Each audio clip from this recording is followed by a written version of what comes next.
Aku wingi tengok-tengok ana cewek kok celuk-celuk. Bareng cidak aku ditabuk kenal sepisan wis medhotno sabuk. Terus aku diengko-engko. Aku dijaret nang kamare konangkan bojoku dicakar pentilku ilang sesa.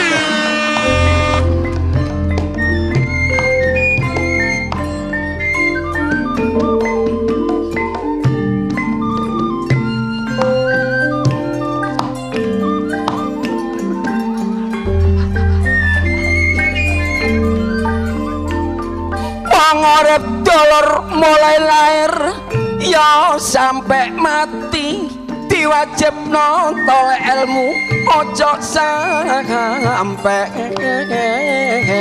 lati.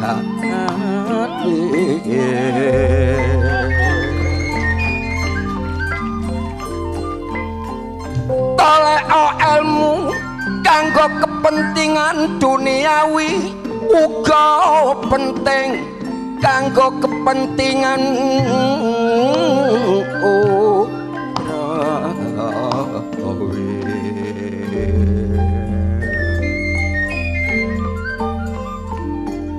ngadepi wulan Ramadan padha ngerti kewajiban mesti nglakoni poso suwene sak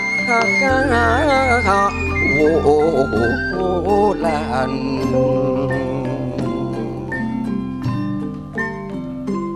Bulan penuh berkah rahmat lan ampunan maka Allah nafsu ngurangi ngombe lan mangan penuh nek lakoni poso ojo sampe kena penggoda kudu bersih dulur lahir lan batin kita supaya ibadahe yo bisa ketrima.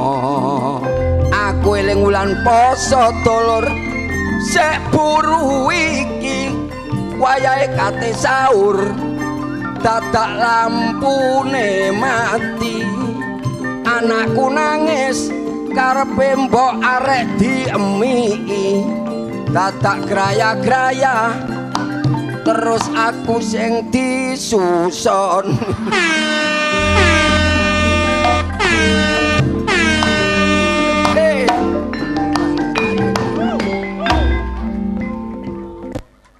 Duh kok entek wis gak diterusno ta. Wis Mas dipateni.